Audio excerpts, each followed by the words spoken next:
그날 전 도서관에서 중간고사 준비로 한참 공부에 집중하고 있었습니다. 대학 입학 후 치르는 첫 시험이라 긴장이 되기도 했고요. 어떻게 해서든 좋은 성적을 받아 2학기에도 장학금을 받아야겠다는 생각에 공부를 소홀히 할 수가 없었어요. 점심 식사 후 몰려드는 식곤증을 이겨보려고 커피를 한 잔 마셔야겠다고 일어서려는데 마침 언니 진경이에게서 전화가 왔습니다. 민경아, 지금 어디야? 나? 나 지금 도서관인데 왜? 언니 무슨 일 있어? 수화기 너머에서 들리는 언니의 목소리가 심각했습니다. 언니는 잠시 머뭇거리더군요. 저기 민경아, 너 잠시 이리로 와줄 수 있어? 보호자가 있어야 한다고 해서 그래. 어? 보호자? 언니 거기가 어딘데? 보호자가 필요하다는 말에 놀라서 전 바로 가방을 챙겨 언니가 말해준 곳으로 택시를 타고 달려갔습니다. 택시가 멈춰선 곳은 대학병원 앞이었습니다. 전 언니가 큰 병에 걸렸나 싶어 겁이 덜컥 나더군요. 부모님이 모두 암으로 돌아가셨던 탓에 병원에만 오면 전 불안해졌습니다. 언니, 병원에는 왜 온 거야? 어디 아픈 거야? 언니는 산부인과 외래 대기실 의자에 앉아 있었습니다. 얼굴이 말이 아니더군요. 그렇지 않아도 언니는 몇 달 전부터 잘 먹지도 못하고 잘 자지도 못하는 눈치였습니다. 그렇게 좋아하던 치킨도 마다하고 어떨 땐 밥을 먹다가 헛구역질을 하기도 했습니다. 그런 언니가 걱정돼 병원에 가보자고 했지만 언니는 괜찮다는 말만 되풀이할 뿐이었죠. 그런데 이렇게 제 발로 병원을 찾은 언니를 보니 올 것이 왔구나라는 불안이 또다시 밀려왔습니다. 민경아, 놀라지 말고 들어? 나 임신 중독증이래. 의사 선생님이 상태가 좋지 않다고 입원하자고 하셔. 언니, 그게 무슨 말이야? 임신 중독증이라니? 그럼 지금 언니... 전 끝까지 말을 잇지 못했습니다. 언니가 임신을 하다니요. 전혀 예상하지 못했던 언니의 말에 전 충격을 받았습니다. 하지만 아픈 언니의 얼굴을 보니 더 이상 캐물을 수가 없었어요. 우선 입원 수속부터 한 뒤 언니가 병실로 들어가는 걸 보고선 필요한 물건을 챙기러 집으로 갔습니다. 치약, 칫솔, 수건 등 필요한 물건을 가방에 넣는데 마음이 복잡하더군요. 저보다 6살 위인 언니는 제게 엄마나 다름없었습니다. 중학교 1학년 때 엄마가 암으로 돌아가신 뒤 언니는 저를 엄마처럼 돌봤습니다. 집안 살림은 물론이고 제 공부며 학교 생활 등 엄마 없는 빈자리를 채우기 위해 애를 썼죠. 덕분에 전 엄마가 없는 슬픔을 조금씩 이겨낼 수 있었는데요.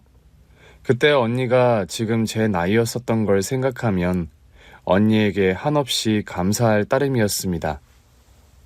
민경아, 임신 중독증이라고 해서 많이 놀랐지? 응, 언니. 미안해. 너한테 몇 번이고 얘기해야지 그랬는데 차마 입이 안 떨어지더라. 알아, 언니 마음. 그러니까 오늘은 아무 말 말고 푹 쉬어. 의사 선생님이 지금은 안정이 제일 중요하다고 하셨잖아.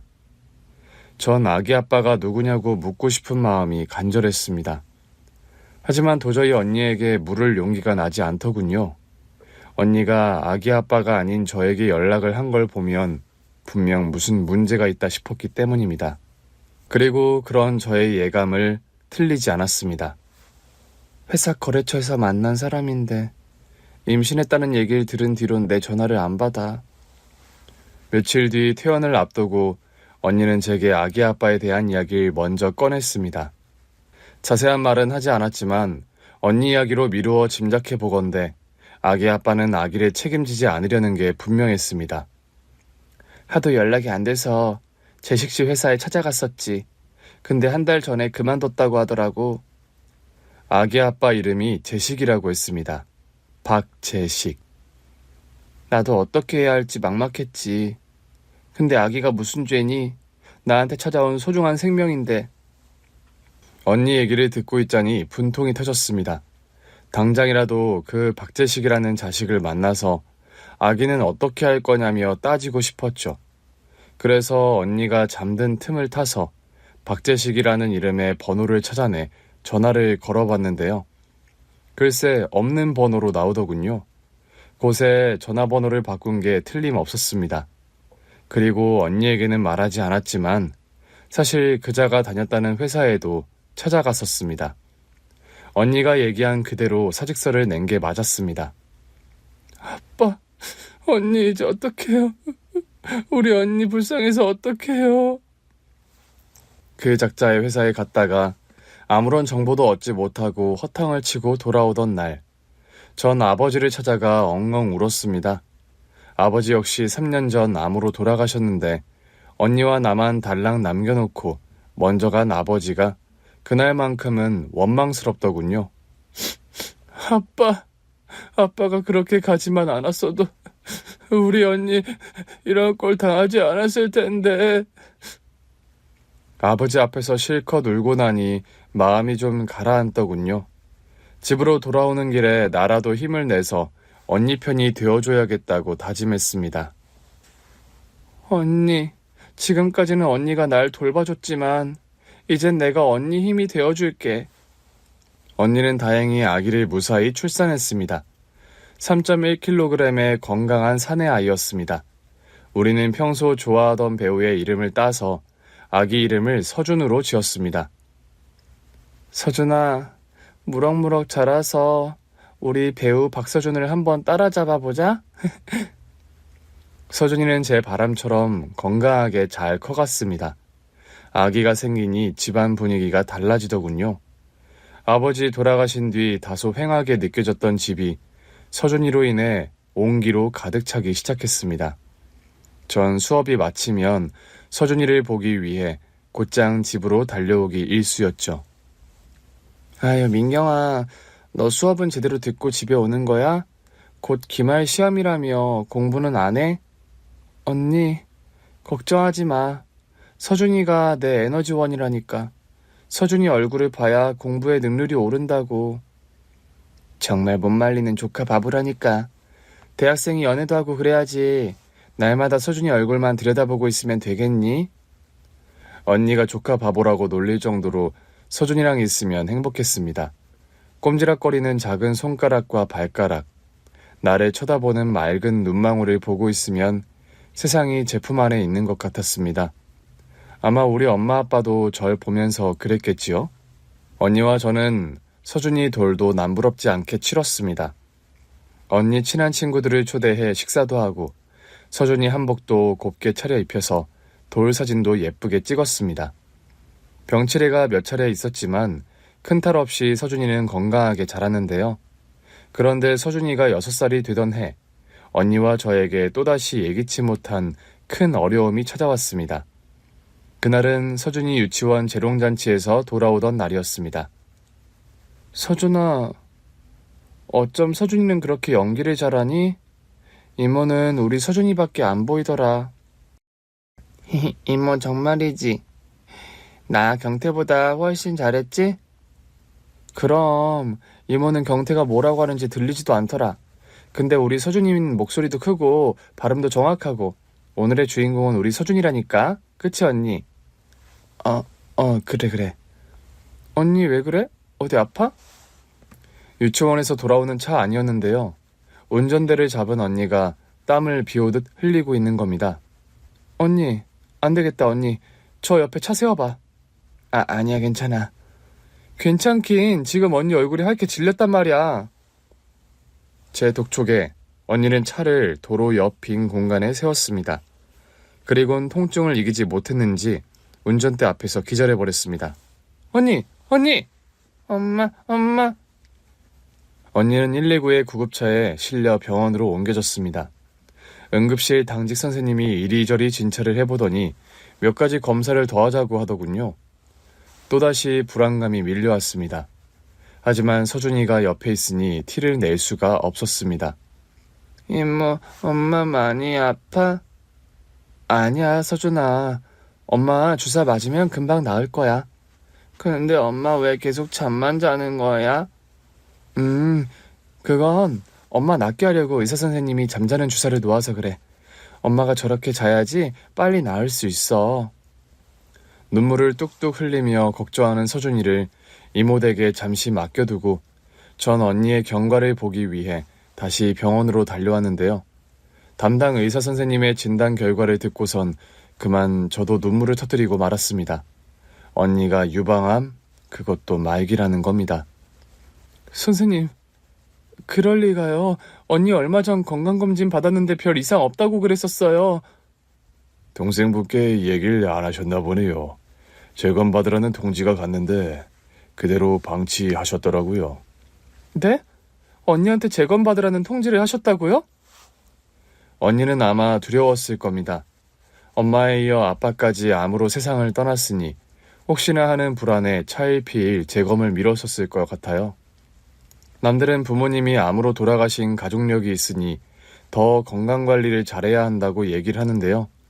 정작 당사자들에게는 병원에 와서 검사를 받는다는 게 일종의 트라우마 같은 거거든요.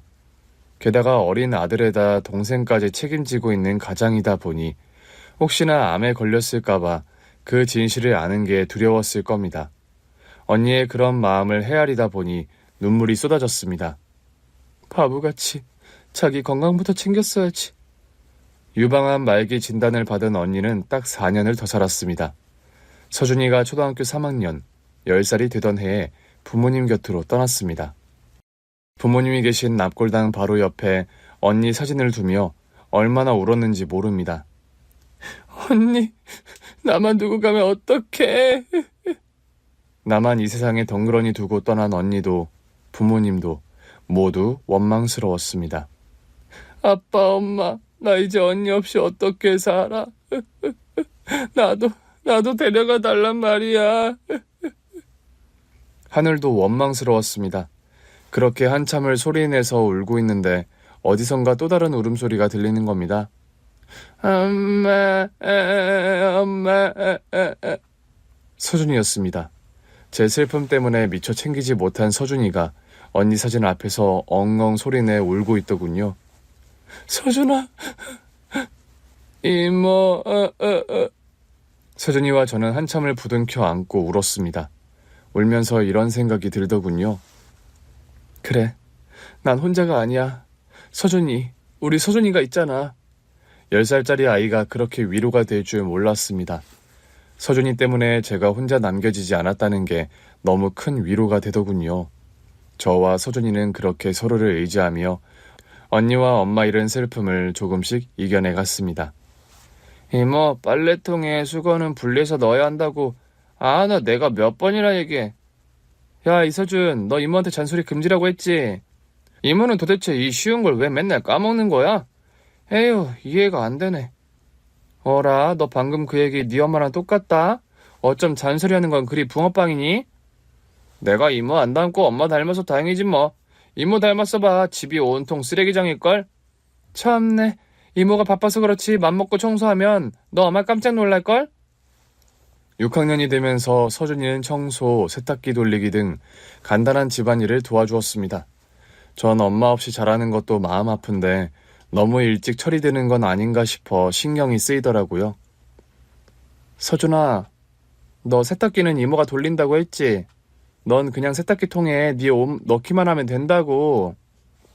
이모, 그렇게 말하고선 일주일 동안 세탁기통 안 빨래 그대로 뒀잖아. 나 그래서 체육복 못 입었단 말이야. 정말? 이모가 바빠서 깜빡했네. 미안 서준아. 그럼 체육 시간에 어떻게 했어? 어떡하긴 옆반 경태한테 빌려서 입었지.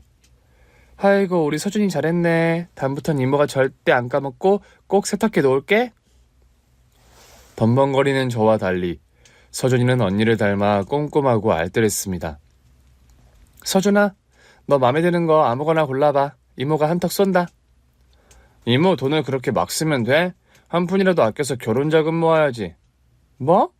결혼? 결혼 자금은 또 뭐야? 조그만 녀석이 그런 얘기 또 어디서 들은 거야? 참네, 나 이모보다 크거든? 그리고 이제 나도 알 건 다 아는 나이라고. 하여튼 우리 서준이 말로는 못 당한다니까. 오늘은 네 생일이어서 이모가 쏘는 거야. 그러니 잔소리는 스탑! 마음에 드는 거 하나 골라봐. 중학생이 되면서 서준이는 부쩍 키가 크기 시작했습니다. 중2가 되니 저보다 키가 크더군요. 말수도 이전보다 줄기 시작했는데요. 전 그 유명한 중2병이 서준이에게도 찾아올까봐 내심 염려를 하긴 했습니다. 그런데 제 걱정만큼 서준이는 사춘기 티를 그다지 내지 않았습니다. 아니, 어쩌면 제가 다른 곳에 정신이 팔려 민감하게 보지 않아서일지도 모르겠네요. 서준이가 중학생이 될 무렵, 사실 저는 마음에 꼭 드는 남자를 만나 열애 중이었거든요.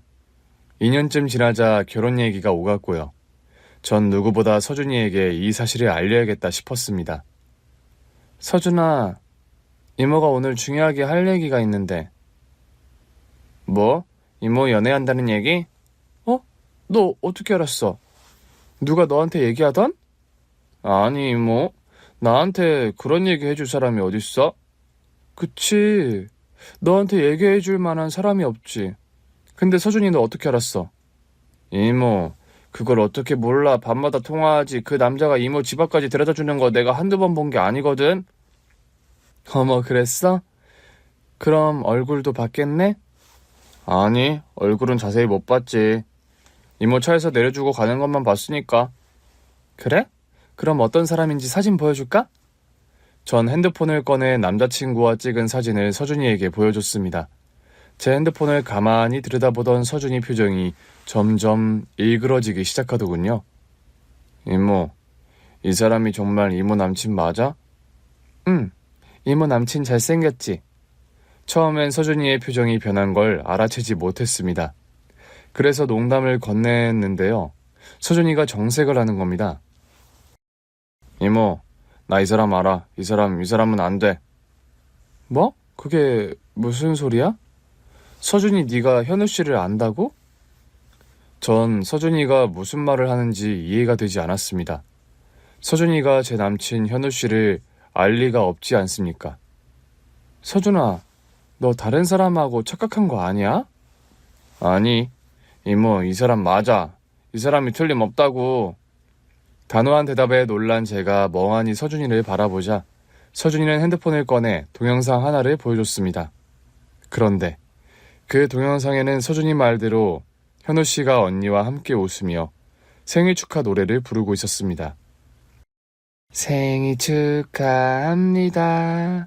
생일 축하합니다.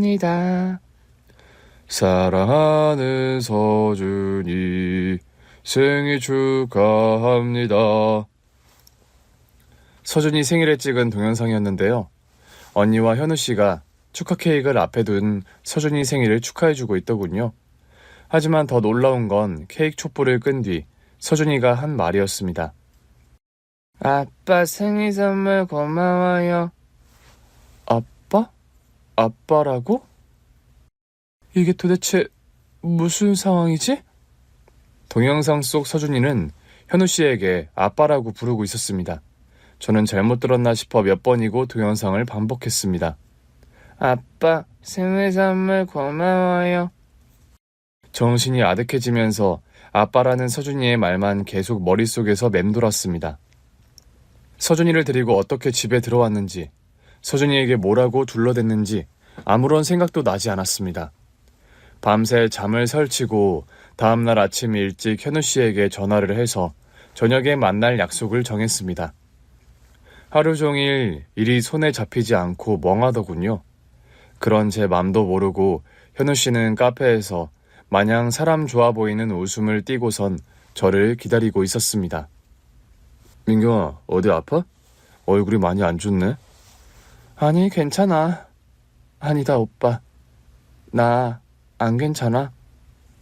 순간 전 웃고 있는 그 남자의 얼굴을 한데 휘갈기고 싶었습니다. 저를 속였다는 배신감에 치가 떨리더군요. 왜 그래? 무슨 일이야? 무슨 일이길래 이렇게 심각해?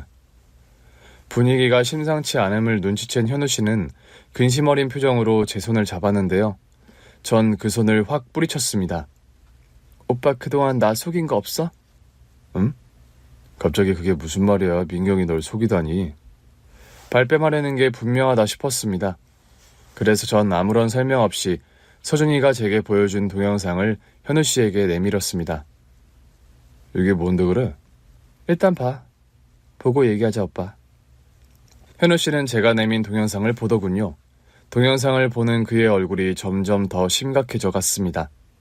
그런 현우 씨의 표정을 지켜보며 동영상 속 내용이 전부 사실이구나 싶어 가슴이 또다시 철렁했습니다. 이게 어떻게 민경이 너한테 있는 거야? 왜? 내가 알게 되니까 큰일이다 싶어? 그동안 날 속였던 게 들통나니까 아차 싶냐고. 민경아, 네가 화내는 건 당연한데 일단 내 얘기 좀 들어봐. 무슨 얘기? 이렇게 확실한 증거가 나왔는데 무슨 얘기를 들으라는 거야? 야, 민경아, 오해야, 오해. 내가 다 설명할게. 오해? 서준이가 이렇게 아빠라고 부르고 있는데 무슨 오해라는 거야? 왜? 우리 언니도 서준이도 모르는 사람이라고 잡아떼 보시지? 언니? 그럼 이 동영상 속 진경 씨가 민경이 네 언니였어? 그래, 우리 언니야. 암으로 죽었다는 언니. 세상 참 좁지? 서준이 아니었으면 나 속아서 결혼할 뻔했잖아. 오빠가 달래는 소리도 오해라는 하소연도 귀에 들어오지 않았습니다. 그동안 나를 속였다는 배신감에 눈물까지 나더군요. 앞으로 나한테 연락하지 마. 저런 인간에게 눈물까지 보이고 싶지 않다는 마지막 자존심에 울음을 꾹 참으며 카페를 나왔습니다. 현우 씨가 바로 따라 나와서 저를 붙들더군요. 민경아, 제발 내 말 좀 들어보라니까? 싫어. 이제 오빠가 무슨 얘기를 해도 난 안 믿어. 우리 관계는 깨진 거라고. 민경아, 10분, 아니 5분, 딱 5분만 내 얘기를 들어보라니까? 오빠는 저에게 빌다시피 사정을 했습니다. 민경아, 무릎이라도 꿇으라고 하면 당장 그렇게 할게.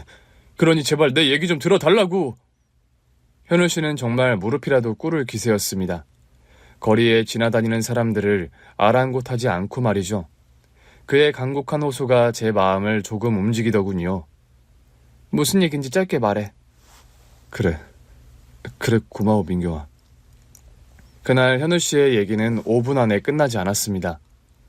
아니, 오빠가 털어놓은 뜻밖의 이야기에 전 현우 씨를 붙들고 한참을 펑펑 울었습니다.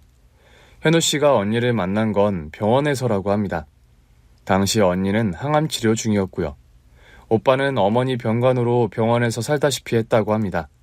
현우 씨는 병간호로 지친 마음을 병원 산책로에서 산책을 하며 달랬다고 하는데요. 산책로에서 언니와 몇 번 마주쳤다고 해요. 그런데 어느 날 벤치에 앉아 울고 있는 언니를 봤다고 하더군요. 민망해할까봐 그냥 모른 척 지나가려고 했는데 어느 날 갑자기 현우 씨를 부르더라는 겁니다. 저 혹시 휴지 가진 거 있으세요? 휴지요? 휴지는 없고 여기 손수건이 있는데 이거 쓰세요. 언니 얼굴은 눈물로 뒤범벅이 되어 있었다고 합니다. 아마도 남겨질 아들, 서준이와 동생인 저에 대한 걱정 때문이었겠지요.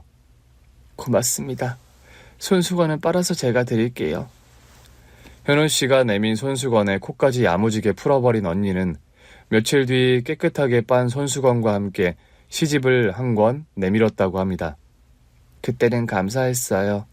보니까 어머니 간호하시는 것 같은데 힘들 때마다 이 시집 읽으시면서 작은 위로라도 받으셨으면 해서요. 언니가 즐겨 읽던 정호승 시인의 시집이었습니다. 현우 씨는 언니 말대로 마음이 지칠 때면 그 시집을 읽었고요. 신기하게도 시 한 편 한 편이 위로가 됐다고 합니다. 저한테 아들이 하나 있거든요. 이제 7살인데 그 애를 두고 떠난다고 생각하니 가슴이 찢어진다는 표현이 딱 맞더라고요. 병원에서 가끔 마주치면 언니와 현우 씨는 마음에 담아뒀던 이야기를 조금씩 서로 나누었다고 합니다. 저희 어머니 저 때문에 정말 고생 많이 하셨거든요. 이제 제가 변호사 고시 패스해서 효도해야지 하고 있는데 암이 발견되신 겁니다. 어머니만 생각하면 마음이 무거워요.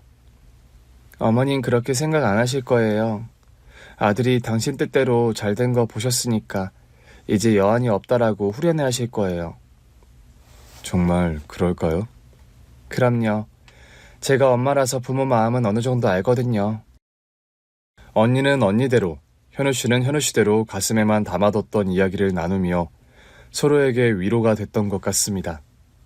제가 언니를 살핀다고는 했지만 동생인 저에게도 할 수 없었던 이야기가 있었을 듯 합니다.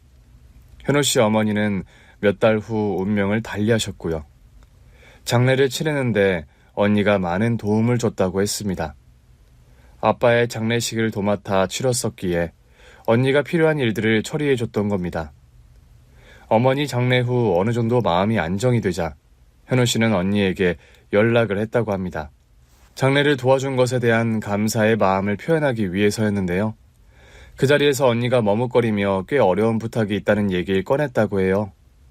현우 씨한테 이런 부탁한다는 게 너무 미안한데요.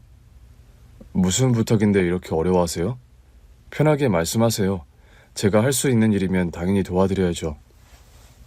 현우 씨는 소송과 관련된 문제를 부탁하려나 라고 생각했다고 합니다. 그런데 언니 입에서 나온 부탁은 뜻밖의 얘기였다고 하죠. 현우 씨가 그렇게 얘기하시니 제가 좀 편하게 부탁할게요. 제가 아들 얘기 몇 번 한 적 있죠? 아들요? 유치원 다닌다는 그 아들 말씀이시죠? 네. 얼마 전에 유치원에서 친구랑 싸우고 왔더라고요. 저런, 친구랑 왜 싸웠대요? 그게 유치원 같은 반 친구가 아빠 없는 애라고 서준이를 놀렸나 봐요. 그래서 서준이가 그 애 한 대 때렸다고 하더라고요. 그러다가 서로 치고받고 하면서 싸움이 커진 거죠.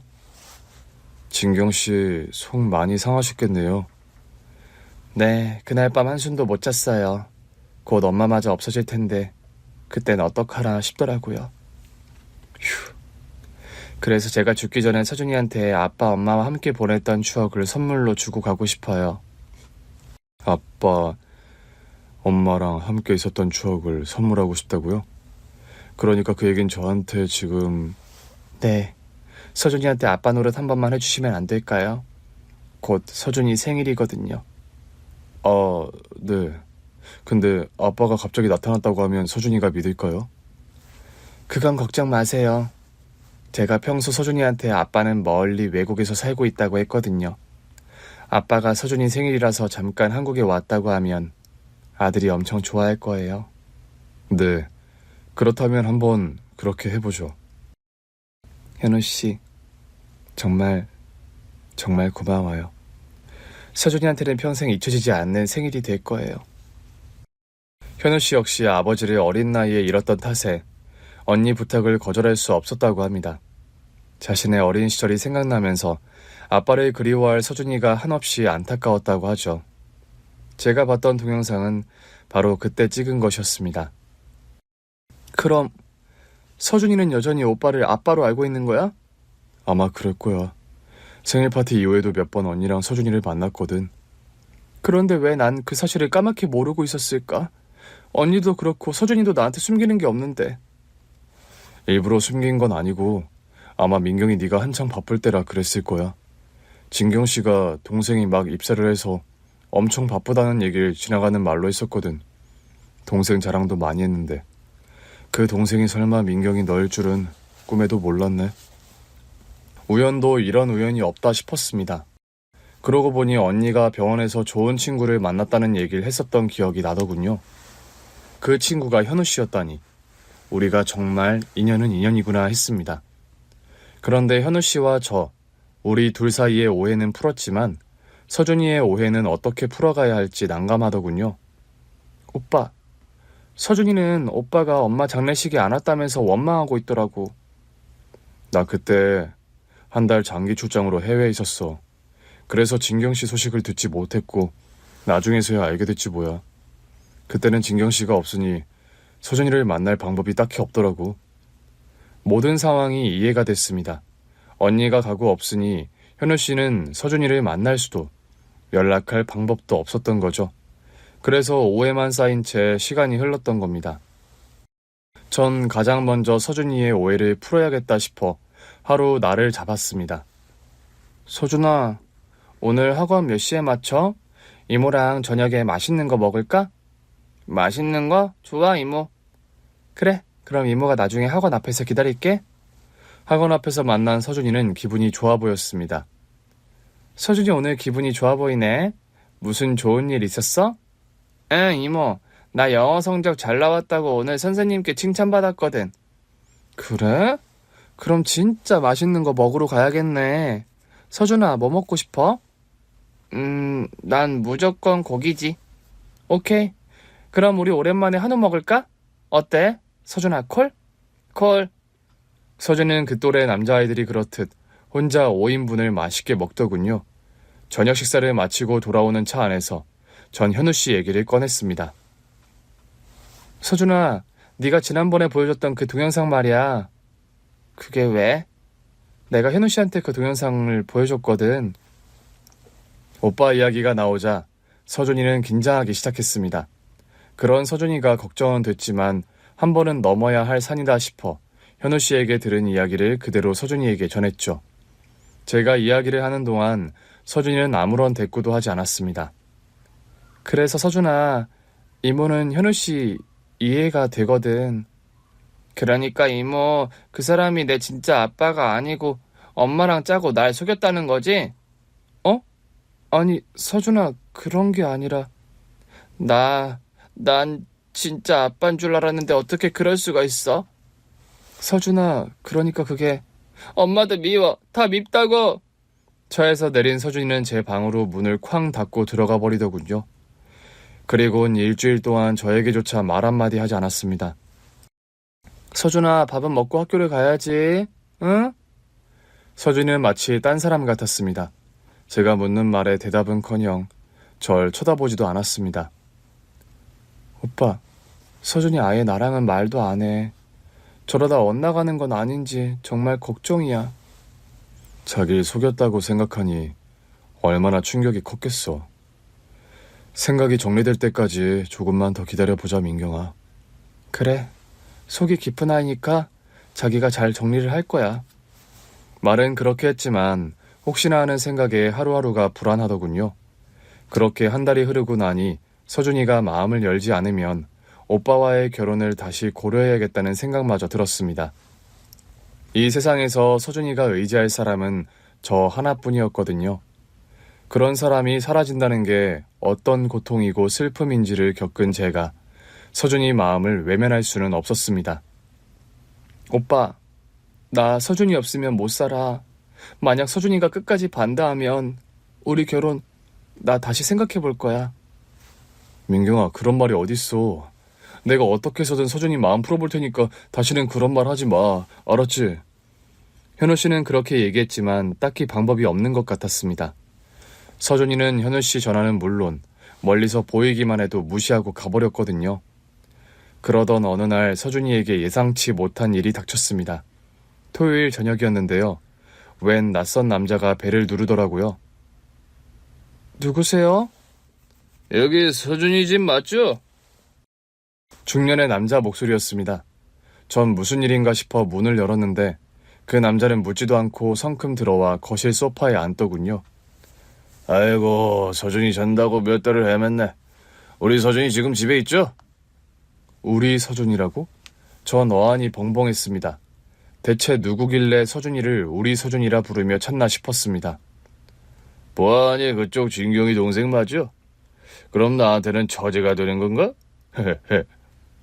처제라뇨? 도대체 무슨 말씀이신지. 진경이한테 혹시 얘기 들었나 모르겠네. 나 박재식이라고 서준이 아빠 되는 사람입니다. 박재식이라는 이름이 그 남자 입에서 나오는 순간 소름이 쫙 끼쳤습니다. 박재식, 어떻게 잊을 수가 있겠습니까? 언니가 임신한 사실을 알고 언니와 서준이를 헌신짝 버리듯 버렸던 사람인데요. 당신이 왜 여길 어떻게 알고? 가슴이 벌렁거리고 숨이 가빠왔습니다. 저도 모르게 목소리가 떨리더군요. 왜라니, 처제? 아빠가 자식 찾는 건 당연하지. 이거 너무 섭섭한데? 이젠 아예 대놓고 반말이었습니다. 전 당장 나가라고 소리치고 싶더군요. 그런데 그때 친구 만나러 나갔던 서준이가 돌아오는 소리가 들렸습니다. 아이고, 네가 서준이구나. 거실에 들어선 서준이는 낯선 사내를 보고선 저 사람 누구야? 라는 눈빛으로 절 쳐다보더군요. 이 녀석 안 본 새 이렇게 컸구나. 너 지금 몇 살이야? 그러니까 네 엄마가 그때 널 가졌다고 한 게 14, 5년 전이니까 14살? 아니, 15살인가? 서준아, 신경 쓸 거 없으니 넌 네 방에 들어가. 어허이, 무슨 소리야, 저제? 친아버지가 이렇게 떡하니 살아 돌아왔는데 신경 쓸 거 없다니. 뭐라고요? 친아버지라고요? 서준이의 목소리도 놀라움에 떨리고 있었습니다. 그래, 내가 네 애비다. 이리 와, 아들. 아버지가 한번 안아보자. 박재식. 그자의 뻔뻔스러움에 더 이상 참을 수가 없었습니다. 나가요, 당장. 왜 그래, 처제? 놀라서 그래? 나 당신 같은 사람 처제 아니니까 당장 나가라고요. 아니, 아빠가 자기 아들 보겠다고 찾아왔는데. 더 이상 듣고 있을 수가 없었습니다. 누가 당신 아들이야? 서준이는 우리 언니 아들이라고. 나가! 서준이는 당신 같은 사람 아빠로 둔 적 없으니까 당장 나가라고. 에헤이, 제제. 그렇게 흥분하지만 말고 내 말도 좀 들어보라고. 그동안. 아니? 당신 말 듣고 싶지 않아. 나가! 경찰 부르기 전에 당장 나가라고. 서슬 시퍼런 저의 표정에 그는 한 발 뒤로 물러서는 듯 했습니다. 저제가 너무 놀란 것 같아서 오늘은 내가 그냥 돌아가지만 나 서준이 아빠라고. 부자의 전륜을 저제가 끊을 수 있을 것 같아? 박재식. 그자가 돌아간 뒤에도 한참을 마음이 가라앉지 않더군요. 제가 이렇게 놀랐는데 서준이는 어떨까 걱정이 컸습니다. 서준아, 괜찮아? 서준이 방을 노크하고 조심스럽게 문을 여니 서준이가 불도 켜지 않은 채 책상 위에 앉아서 울고 있더군요. 이모, 나 뭐가 뭔지 아무것도 모르겠어. 아빠라고 알고 있던 사람은 아빠가 아니라고 하고 낯선 남자가 나타나서는 자기가 친아빠라고 하고. 그래, 서준아, 이모가 미안해. 나 정말 뭐가 뭔지 모르겠고 어떻게 해야 할지도 하나도 모르겠어. 서준이와 부둥켜 안고 한참을 울었습니다.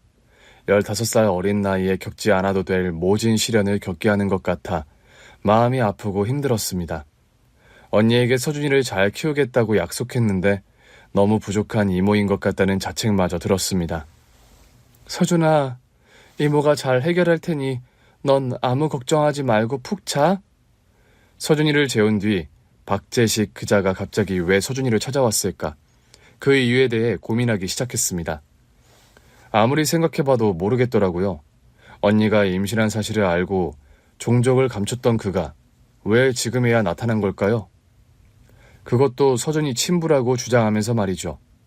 그 이유는 오래 고민할 필요도 없이 다음날 바로 밝혀졌습니다. 어떻게 알았는지 제가 다니고 있는 회사 앞으로 절 찾아왔더라고요. 아, 저제 여기야, 여기. 진경이가 똑똑한 동생 뒀다고 자랑 많이 하더니 그 말이 진짜였네. 이런 대기업에 다니는 걸 보면. 전 그 뻔뻔한 그의 명상에 침이라도 뱉어주고 싶었습니다. 용건만 간단하게 얘기하시죠. 아이고, 저제.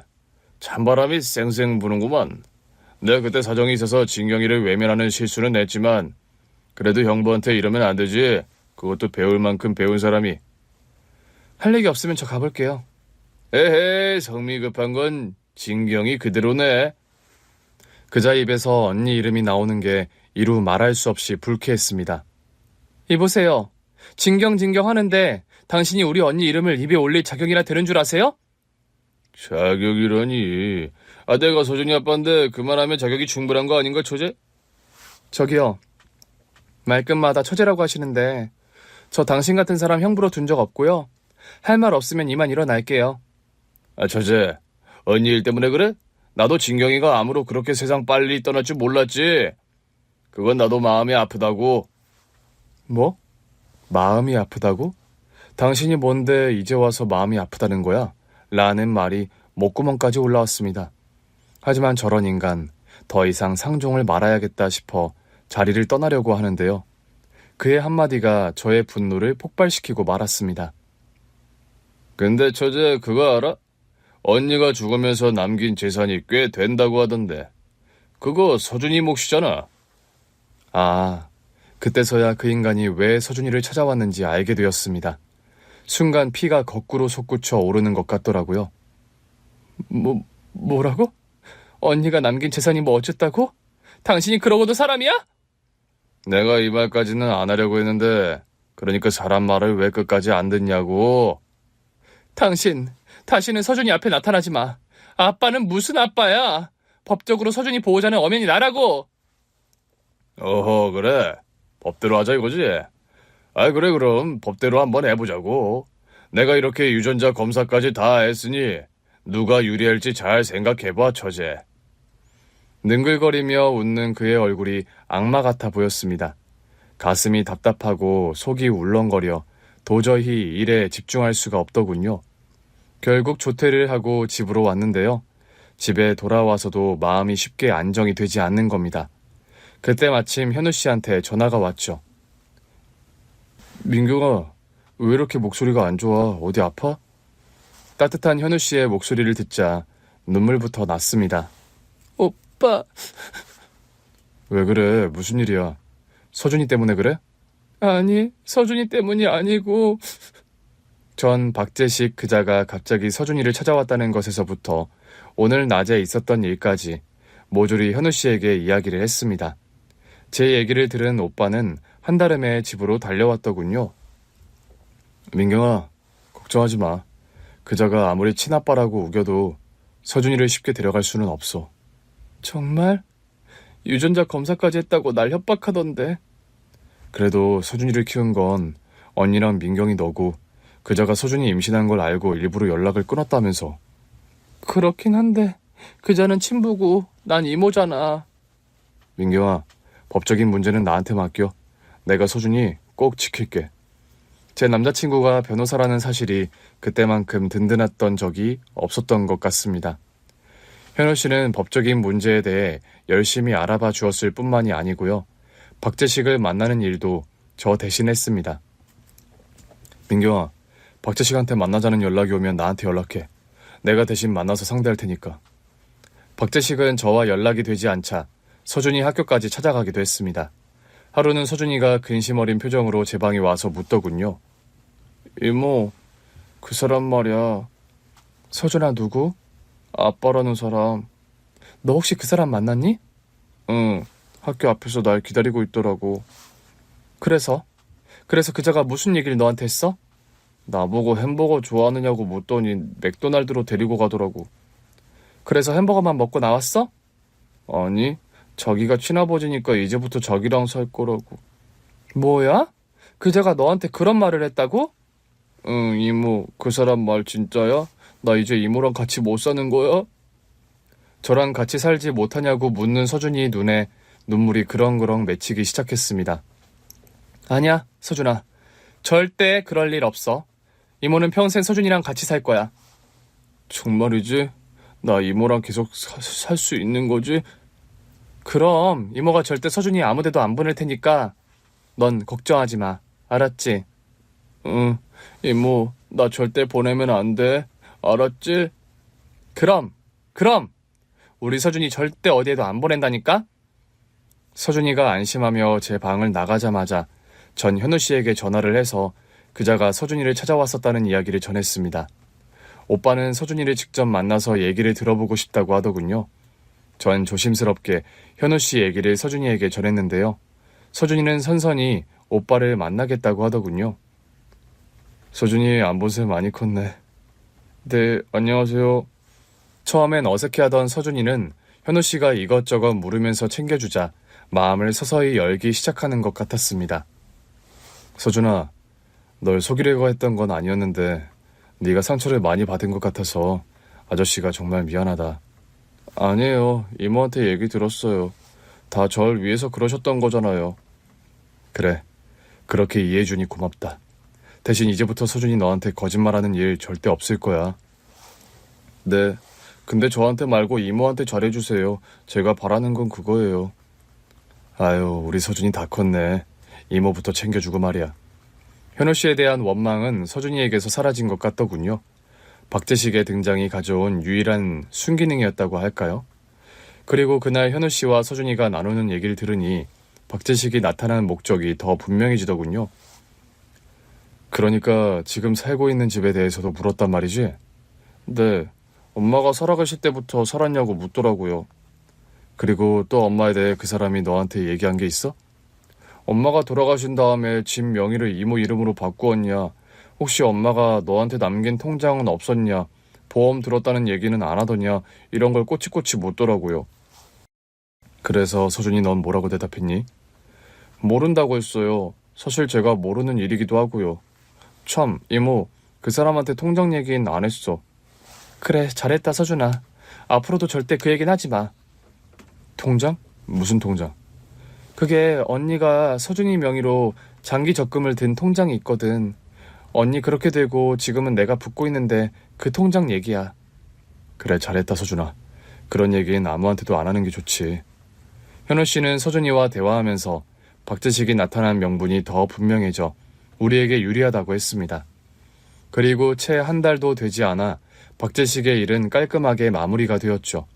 현우 씨 얘기로는 박재식은 사기 혐의로 수사를 받는 중이었다고 합니다. 피해자와의 합의 때문에 돈이 필요하던 중 언니 소식을 듣게 됐고요. 언니가 남긴 유산을 노렸던 겁니다. 서준이를 데려가겠다는 핑계를 대면서 말이죠. 아무튼 현우 씨 덕분에 박재식과의 악역은 깔끔하게 끊어낼 수 있었는데요. 전화위복이라고 그 일을 겪으며 현우 씨와 서준이는 한층 가까워졌습니다. 오빠를 이모부라고 부를 정도로 스스럼 없는 사이가 됐죠. 이모부, 이번 주말 야구 경기 보러 가기로 한 약속 기억하죠? 그럼 누구랑 한 약속인데 잊어버리겠어? 어라? 이건 뭐지? 어허, 나는 모르는 두 사람만의 약속이라. 나 지금 완전 왕따 당한 기분인데? 이모부, 이모한테 얘기 안 했어요? 이번 주 토요일에 기아랑 두산 경기 보러 간다고요.